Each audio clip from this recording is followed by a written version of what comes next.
हे बिबाइन, welcome back. हाजिर हूँ Pinocchio के एपिसोड 6 की एक्सप्लेनेशन के साथ। तो बिना देरी किए चलिए शुरू करते हैं।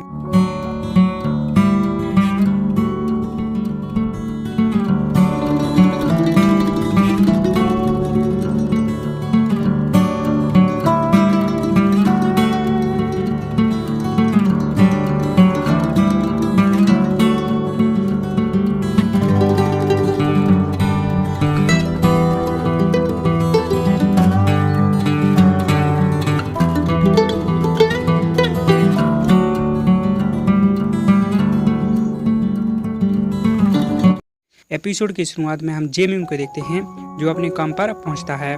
तो वो टीवी पर देखता है कि एक आदमी अपने दो साथियों को मारकर फरार हो गया है। ये देखकर जेमिंग के हाथ कांपने लगते हैं, क्योंकि ये सब उसी ने किया था। तभी उसका दोस्त उसे पैसा लाकर देता है, जो डाल्पो से लेकर आया था। ये देखकर जेमिंग काफ़ी ज़्यादा शौक होता है, क्योंकि उसे पैसे नहीं लेने थे। अब उसका दोस्त उसे बताता है वो लड़का बिल्कुल तुम्हारी तरह लग रहा था। ये सुनकर जेमिंग कुछ सोचने लगता है। यहीं से सीन कट होकर डाल्पो पर आता है, जो कि अपने ऑफिस में पहुंचता है। तो सभी उसके लिए काफ़ी ज़्यादा सिंपैथी दिखा रहे थे, क्योंकि उसे कल काफ़ी ज़्यादा काम करना पड़ा था। तभी वहाँ पर कांग आता है, जो उन्हें बताता है कि तुम सबकी ट्रेनिंग अब खत्म हो गई है। अब तुम सबको एक लोकेशन दी जाएगी, जहाँ की हर जगह पर जाकर तुम्हें रिपोर्ट जमा करनी होगी। इसके बाद डाल्पो व यूरी एक ही जगह पर जाते हैं, और क्योंकि मिस रोहान उसके बॉस थे, इसलिए उन्हें जल्दी जल्दी काम करने को बोला जाता है। दूसरी तरफ हम देखते हैं जो जब अपनी शॉप पर होता है, तब वो नोटिस करता है इना टीवी पर है। ये देखकर जो काफ़ी ज़्यादा शौक होता है। तभी उसके पास मिस चाउके आती है, जिसे उसका दोस्त देखकर काफ़ी ज़्यादा शौक होता है, क्योंकि उसे पता नहीं था कि मिस चाउके जो की वाइफ है। वहाँ इन्हा के बारे में बात करने लगती है। दूसरी तरफ हम लोग देखते हैं डाल्पो व यूरी का बॉस काफ़ी खड़ूस था। वहीं इन्हा और ब्योंग का बॉस नेचर में काफ़ी अच्छा था, लेकिन उसे कम जल्दी चाहिए था, इसलिए वो वहाँ से भागने लगते हैं। जहाँ रास्ते में उसे डाल्पो मिल जाता है, और वह इन्हा से पूछने लगता है तुम यहाँ पर क्या कर रही हो। तब ब्योंग उसे सब कुछ बता देता है। इस पर डाल्पो काफ़ी ज़्यादा गुस्सा हो जाता है कि चाउके कि इन्हा की इतनी बेइज्जती करने के बाद भी वह उसकी बात मान रही है। डाल्पो काफ़ी गुस्से में आ जाता है। तब ब्योंग उसे शांत करवाने की कोशिश करता है, पर डाल्पो उसका हाथ मोड़ देता है। अब इन्हा उसे साइड में ले जाकर बताने लगती है कि उसने ये डाल्पो की वजह से ही किया है। ये सुनकर डाल्पो काफ़ी शौक होता है। आगे वो बताती है कि जब 8 साल पहले तुम कुछ कंपटीशन में गए थे, तभी से वो लाइक करती है, और तभी उसकी बातें सुनकर उसने डिसाइड किया था कि वह रिपोर्टर ही बनेगी, और कोई भी उसे रोक नहीं सकता। ये सुनकर डाल्पो के होश उड़ जाते हैं। तब डाल्पो इन्हा से पूछने लगता है कि तुम ये बात जोआ को कैसे बताओगी। और इतने में ही जोआ असल में वहाँ पर आ जाता है, जो उससे बताता है मुझे इस बात से कोई दिक्कत नहीं। इतना बोलकर वो इन्हा को हिल्स गिफ्ट करता है, जिसे देखकर इन्हा काफ़ी ज़्यादा खुश हो जाती है। वहीं ब्योंग अपना सामान पैक कर रहा होता है, क्योंकि उसे हेन रिवर पुलिस स्टेशन में रहने के लिए जाना था। अब जब डाल्पो और इन्हा घर से अपना सामान पैक करके निकलते हैं, उन्हें पता चलता है कि उन दोनों को सेम लोकेशन मिली है। ये जानकर वो दोनों काफ़ी ज़्यादा शॉक हो जाते हैं। अब जब वो लिफ्ट में होते हैं, तो इन्हा बोलती है तुम मुझसे दूर ही रहोगे तो अच्छा होगा, क्योंकि इससे मेरे मन में तुम्हारे लिए फीलिंग्स खत्म हो जाएंगी। तभी उसे हिचकी आ जाती है, इसलिए वो शांत होकर टैक्सी की ओर भागने लगती है, और टैक्सी में बैठकर चली जाती है। अब डाल्पो भी एक टैक्सी में बैठकर पुलिस स्टेशन पहुंच जाता है, जहां पर और भी बहुत सारे रिपोर्टर्स थे, जिन्हें देखकर डाल्पो को वे ज़ॉम्बी की तरह लग रहे थे। तभी उसे वहां पर चांसू मिलता है, जो स्कूल टाइम में उस क्लासमेट था। इसके साथ ही वह उसका अपॉइंटेंट भी हुआ करता था, जो कि अब एक पुलिस ऑफिसर बन गया था। अब चांसू इन्हा के आने के बाद उन सबको एक रूम में ले जाता है, जिसकी हालत बहुत ही ज़्यादा खराब थी, जिसे देखकर ब्योंग यूरी के तो होश ही उड़ जाते हैं, और सोचने लगते हैं कि वो यहाँ कैसे रहेंगे। अगले दिन से ही इन लोगों की पार्ट लगना चालू हो जाता है, जहाँ पर उन्हें खाना खाने तक का टाइम नहीं मिलता, क्योंकि पूरे दिन उन्हें बस रिपोर्ट ही ढूंढनी थी, जिस वजह से उनकी हालत काफ़ी ज़्यादा ख़राब होने लगती है। लेकिन वो इसमें कुछ भी नहीं कर सकते थे। जिसके बाद हम देखते हैं डाल्पो धीरे धीरे काफ़ी ज़्यादा रिपोर्ट्स लाने लगता है, क्योंकि जब उसने देर रात तक ऑफिस में काम किया था तो उसे हन रिवर के पास काफ़ी ज़्यादा केसेज के बारे में पता चला था।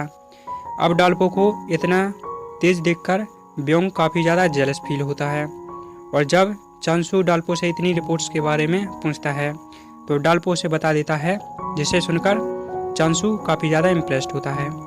अब यहाँ से सीन कांग पर आता है, जिसे डाल्पो ने अपने भाई के बारे में सब कुछ बता दिया था, और अब कांग जे म्यूंग का एड्रेस ढूंढने की कोशिश करता है ताकि वो उसे डाल्पो को दे सके।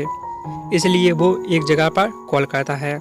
इसके बाद हम इना को देखते हैं, जो सभी से रिपोर्ट्स के बारे में पता करने की कोशिश करती है, पर जब उसे कुछ भी नहीं मिलता तब बस सोने के लिए चली जाती है। और क्योंकि सभी का कमरा एक ही था तो सब ऐसे ही ज़मीन पर सोते थे, जिस वजह से इना भी ऐसे ही सो जाती है।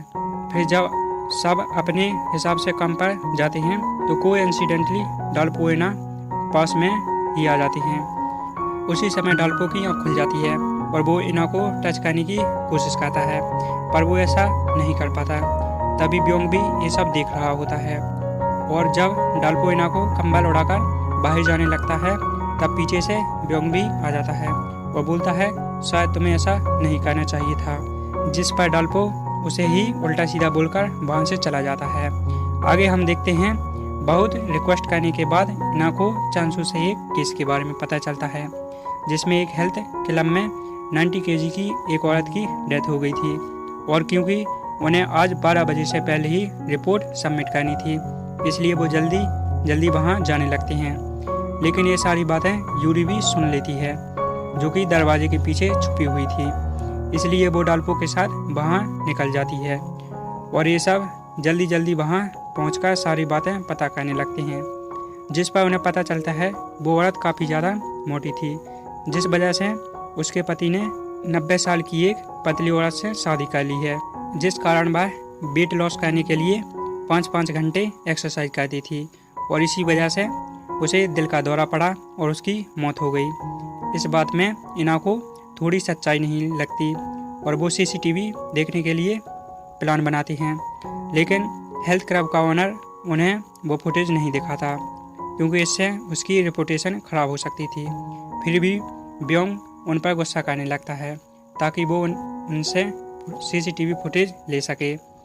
ये देखकर डाल्पो किसी तरह हेल्थ क्लब वालों को CCTV फुटेज देखने के लिए मना लेता है, पर उन्हें उसकी कॉपी नहीं मिलने वाली थी।